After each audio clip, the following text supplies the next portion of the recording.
ಪಕ್ಷದ ಒಬ್ಬ ನಾಯಕರು ಅವರೆಲ್ಲ ಒಂದು ಕಡೆ ಅದೇನಂತೀವಿ ಕನ್ನಡದಲ್ಲಿ ನಾವು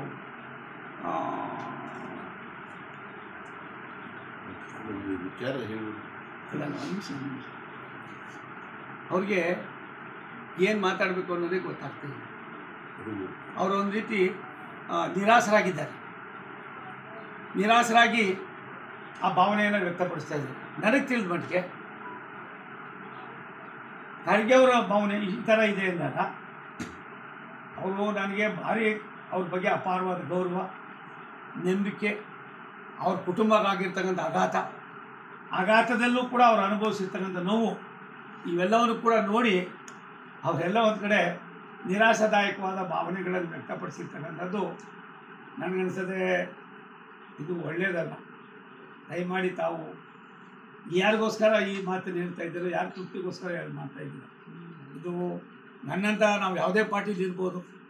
ಖರ್ಗೆ ಅವರ ಭಾವನೆ ಆ ರೀತಿ ಹತಾಶರಾಗಿ ಮಾತನಾಡೋದಿದೆಯಲ್ಲ, ಹತಾಶ ಮನೋಭಾವನೆ ಅವ್ರಿಗೆ ಒಳ್ಳೆಯದಲ್ಲ.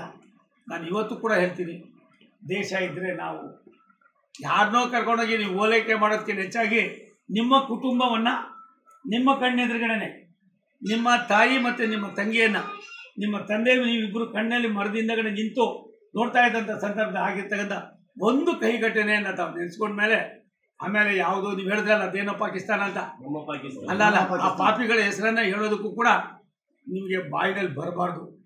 ಇದು ನನಗೆ ಒಬ್ಬ ತಮ್ಮನ್ನು ಹತ್ತಿರದಿಂದ ನೋಡೋನಾಗಿರೋದ್ರಿಂದ ಇಷ್ಟೊಂದು ನೀವು ಹತಾಶ ಮನೋಭಾವನೆ ತಾಳಿ ಯಾರನ್ನೋ ತೃಪ್ತಿಪಡಿಸೋಕ್ಕೋಸ್ಕರ ದೇಶದ ಇತಿಹಾಸದಲ್ಲಿ ಖರ್ಗೆ ಅಂತ ಇಂಥವರು ಖರ್ಗೆಯವರ ಅನ್ನೋ ಒಂದು ಕೆಳ ಹಂತಕ್ಕೆ ತಾವು ಇಳಿದಿರ್ತಕ್ಕಂಥದ್ದು ನನ್ನಂಥವ್ರಿಗೆ ನೋವು ತಂದಿದೆ ಅಂದರೆ ನಿಮ್ಮ ಭಾವನೆ ಏನಿದೆಯೋ ನನಗೆ ಗೊತ್ತಿಲ್ಲ. ಅವ್ರ ಕಾಲದ್ದನ್ನು ಅವ್ರು ನೆನೆಸ್ಕೊಂಡ್ರು. ಅದು ಖರ್ಗೆ ಅವ್ರು ಹೇಳಿದ್ದು ಅವ್ರಿಗೋಸ್ಕರ ಖರ್ಗೆ ಸಾಹೇಬರು ಅವರ ನಾಯಕರು ಹೇಳಿದ್ದಾರೆ ತೃಪ್ತಿಪಡಿಸೋಕ್ಕೋಸ್ಕರ. ಅವ್ರಿಗೆ ಅರ್ಥನೇ ಆಗಿದೆಯಲ್ಲೋ ಗೊತ್ತಿಲ್ಲ. ಒಂದು ಸತ್ಯ 27 ನಿಮಿಷದಲ್ಲಿ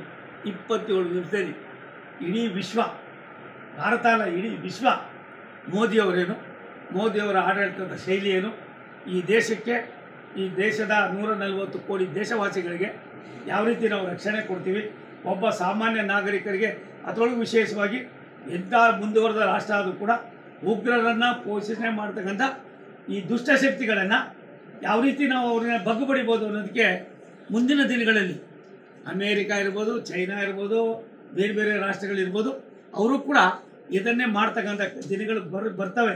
ಏನಾದರೂ ಒಂದು ಸ್ವಲ್ಪ ನಾವು ಆ ಉಗ್ರವಾದಿಗಳಿಗೆ ರಕ್ಷಣೆ ಕೊಟ್ಟಿದ್ದೆ ಆದರೆ ನಷ್ಟ ಆಯ್ತದೆ.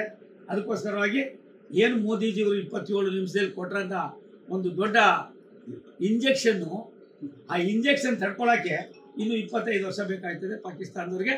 ಆದ್ದರಿಂದ ಪಾಕಿಸ್ತಾನ ಮತ್ತು ಏನಿವತ್ತು ಕೆಲವು ಹೊಗಳಪಟ್ಟಿದ್ದಾರೆ, ದೇಶದ ಬಗ್ಗೆ ನಿಮ್ಗೆ ಗೌರವ ಇದ್ದರೆ, ದೇಶದ ಬಗ್ಗೆ ನಿಮಗೆ ಗಾಂಭೀರ್ಯತೆ ಇದ್ದರೆ ದೇಶವನ್ನು 20-22 ಸಾರಿನೋ ಗಜನಿ ಮೊಹಮ್ಮದ್ ಎಂತೆಂಥವ್ರು ಬಂದು ಇಲ್ಲಿ ಏನೆಲ್ಲ ಮಾಡಿದ್ರು ಕೂಡ ಈ ದೇಶದ ಪರಂಪರೆ, ಈ ದೇಶ ನಡೆದು ಬಂದ ದಾರಿ, ಈ ದೇಶಕ್ಕೆ ಒಂದು ದೊಡ್ಡ ಸಂದೇಶವನ್ನು ಕೊಡ್ತಕ್ಕಂಥ ಬಹುತೇಕ ನಾಯಕರಲ್ಲಿ ಮೋದಿಜಿಯವರ 27 ನಿಮಿಷದ ಒಂದು ಆಪ್ರೇಷನ್ ಏನಿದೆ, 27 ನಿಮಿಷ ಆ ಸಿಂಧೂರ ನನಗನ್ನಿಸ್ತದೆ ಇನ್ನೊಂದು 25-30 ವರ್ಷ ಪಾಕಿಸ್ತಾನ ಇರ್ಬೋದು, ಬೇರೆ ಬೇರೆ ರಾಷ್ಟ್ರಗಳಿರ್ಬೋದು, ಉಗ್ರಗಾಮಿಗಳನ್ನು ಜೀವಂತವಾಗಿ ಉಳಿಸ್ತಿ ಇರ್ತಕ್ಕಂಥ ಬಹುತೇಕ ರಾಷ್ಟ್ರಗಳಿಗೆ ಇದೊಂದು ಎಚ್ಚರಿಕೆ ಬಂತು.